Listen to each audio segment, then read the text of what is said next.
حضرت لوط علیہ السلام کی آل ان کے گھر والے ہیں، اور اس میں بھی صرف 2 بیٹیاں، بیوی بھی شامل نہیں تھی، وہ بھی آ جائے گا، وہ بچیں گے، باقی قوم لوط تباہ کی جائے گی جو ہومو سیکچوالٹی کے مرض میں مبتلا تھے۔ اس کے اوپر میں تفصیلاً پہلے سورۃ الاعراف کے اندر بول چکا ہوں، آج اس ڈیٹیل میں جانے کی ضرورت نہیں ہے۔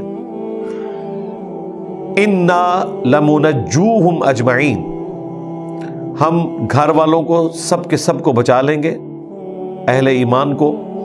پوری قوم میں سے کوئی ایمان نہیں لایا، 3 بندے تھے، یہ اجمعین سے یہ نہ سمجھے کوئی ہزاروں ہیں، 3، لوط علیہ السلام، ان کی 2 بیٹیاں، بس، بیوی بھی کافرہ۔ إِلَّا امْرَأَتَهُ قَدَّرْنَا، سوائے ان کی بیوی کے جس کے بارے میں یہ طے ہو چکا ہے، إِنَّهَا لَمِنَ الْغَابِرِينَ، کہ وہ بھی پیچھے رہ جانے والوں میں ہو جائے گی۔ پورا پلان فرشتوں کو دے کے بھیجا گیا۔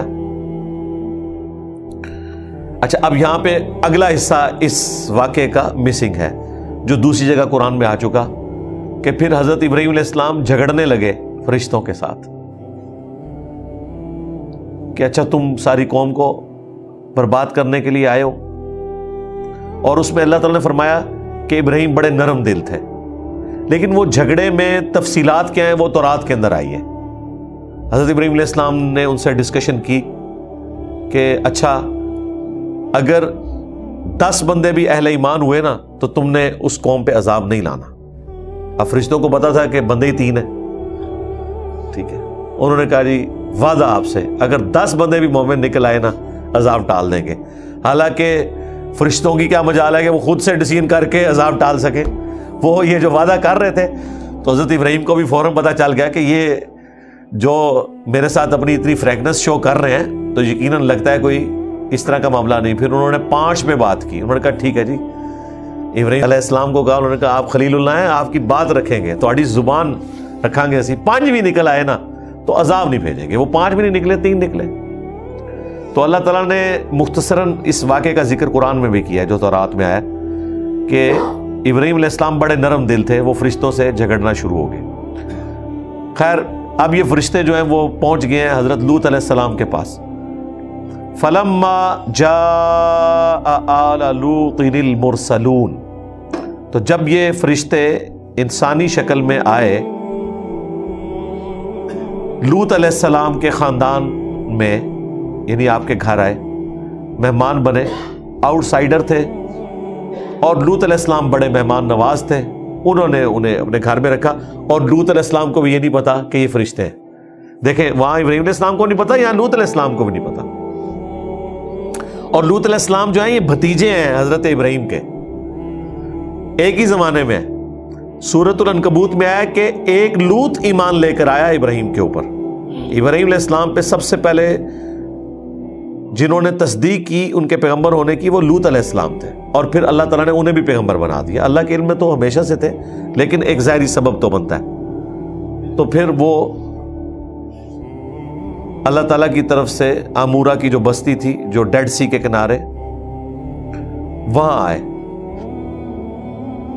اب وہاں پہ انسانی شکل میں جب فرشتے آئے ہیں، اور وہ ہمیں تفصیل ملتی ہے اسرائیلی روایتوں کے اندر، یہاں پہ بھی اشارتاً آپ کو اندازہ ہو جائے گا، وہ نوجوان لڑکوں کی شکل میں آئے جن کے ساتھ برائی کی عادت پڑ چکی ہوئی تھی قوم لوط کو، اور یہ اللہ تعالیٰ نے پلان کیا کہ وہ خود آئیں گے لوط علیہ السلام کے پاس کہ ان لڑکوں کو ہمارے حوالے کریں بدکاری کے لیے، نعوذ باللہ۔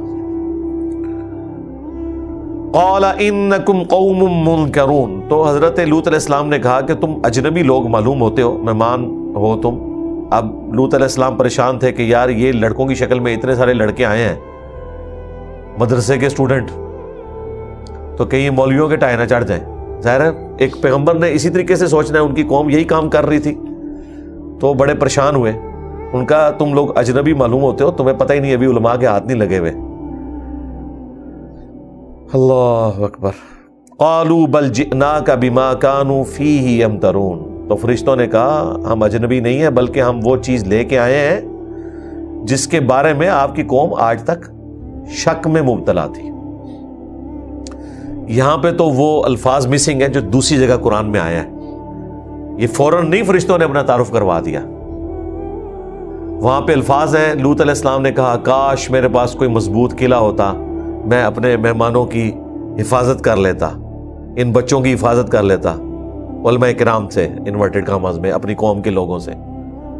پھر وہ ان کے دروازے پہ آ کے کہتے ہیں کہ یہ بچے لڑکے ہمارے حوالے کرو. پھر لوط علیہ السلام اپنی قوم سے باقاعدہ بحث کرتے ہیں کہ دیکھو یہ میری قوم کی بیٹیاں ہیں, تم نے اگر کوئی اس طرح کا معاملہ کرنا ہے تو اللہ تعالیٰ نے مرد و عورت کا جوڑا بنایا, یہ تم کیا حرکت کر رہے ہو؟ لیکن وہ باز نہیں آ رہے تھے.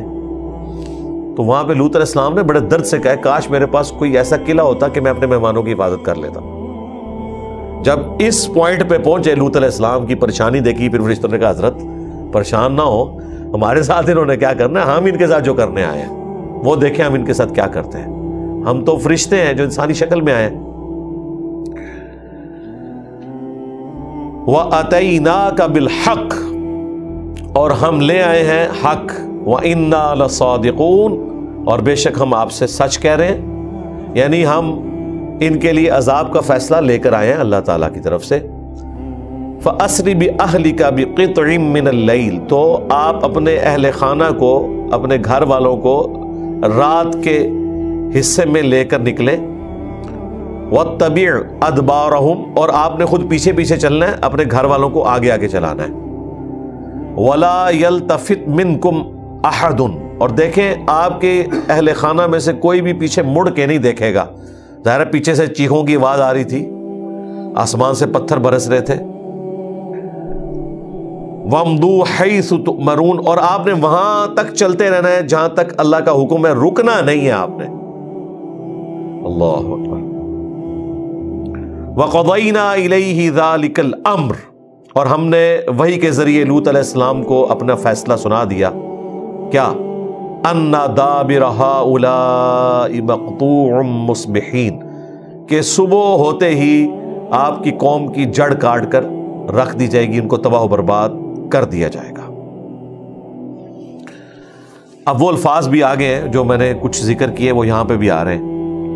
وَجَاءَ أَهْلُ الْمَدِينَةِ يَسْتَبْشِرُونَ, تو وہ شہر والے بڑے خوشی کے ساتھ آئے حضرت لوط علیہ السلام کے پاس. قَالَ إِنَّ هَؤُلَاءِ ضَيْفِي فَلَا تَفْضَحُونَ, تو لوط علیہ السلام نے کہا کہ دیکھو یہ میرے مہمان ہیں, خدا کے لیے کوئی, میں بھی تمہاری اسی قوم سے تعلق رکھتا ہوں, میری عزت کا کوئی خیال رکھو.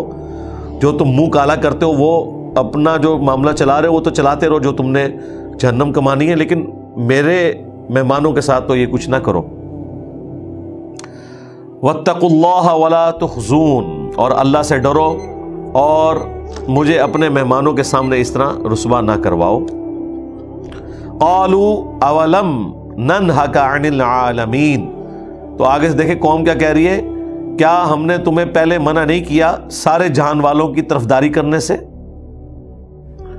قَالَ هَؤُلَاءِ بَنَاتِي, تو انہوں نے کہا کہ یہ میری قوم کی بیٹیاں ہیں. إِن كُنتُمْ فَاعِلِينَ, اگر تم نے کچھ کرنا ہی ہے تو ان کے ساتھ کوئی تعلق قائم کرو, لیکن ان کے ساتھ ایسا نہ کرو.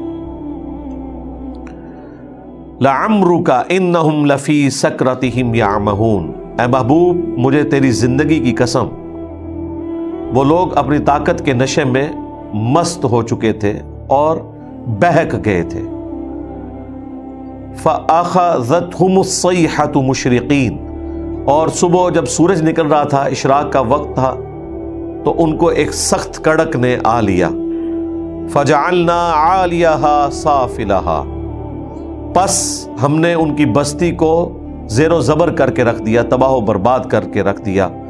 وَأَمْطَرْنَا عَلَيْهِمْ حِجَارَةً مِّن سِجِّيلٍ, اور ہم نے آسمان سے ان پر کنکر برسائے. إِنَّ فِي ذَلِكَ لَآيَاتٍ لِّلْمُتَوَسِّمِينَ, بے شک اس واقعے میں عبرت ہے, عبرت کی نشانیاں ہیں ان لوگوں کے لیے جو غور و تفکر کرنے والے ہیں. اللہ تعالیٰ نے جو کچھ ان کے ساتھ کیا اس میں نشانی ہے. ویسے تاریخ میں تو ملتا ہے وہ آتش فشاں پھٹا, ظاہر ہے کوئی ظاہری سبب تو اللہ نے بنایا, اس میں سے پتھر نکلے اور ہر ایک بندے کے حصے کا پتھر تھا جو اسے لگا. لوط علیہ السلام کی بیوی بھی چل رہی تھی, جب اس نے اپنی قوم کی چیخو پکار سنی تو اس نے مڑ کے پیچھے دیکھا اور کہا ہائے میری قوم، تو اس میں بھی آ کے اس کے حصے کا پتھر لگا۔ ظاہر ہے اس نے بھی مرنا تھا، وہ کافرہ تھی، لوط علیہ السلام کی بیوی بھی اور نوح علیہ السلام کی بیوی بھی، یہ دو ایسے پیغمبر ہیں جن کی بیویاں کافرہ تھیں۔ سورہ تحریم میں آیا کہ ہمارے یہ دو بندے بھی ان کو نہیں بچا سکے اللہ کے عذاب سے، کیونکہ انہوں نے حق نہیں قبول کیا۔ وَإِنَّهَا لَبِسَبِيلٍ مُقِيمٍ، اور بے شک یہ بستی آباد ہے اس راستے کے اوپر۔ إِنَّ فِي ذَلِكَ لَآيَاتٍ لِّلْمُؤْمِنِينَ، بے شک اس میں نشانیاں ہیں ان لوگوں کے لیے جو ایمان لانا چاہیں، جو بات ماننا چاہیں، ان کے لیے ظاہر نشانی ہے اس واقعے میں۔ یہاں پہ اس قوم کا ذکر مکمل ہوا، بقیہ کی آیات انشاءاللہ ہم اگلی دفعہ کور کریں گے۔ سبحانک اللہم و بحمدک، اشہد ان لا الہ الا انت، استغفرک و اتوب الیک، وما علینا الا البلاغ المبین۔ جزاکم اللہ خیرا۔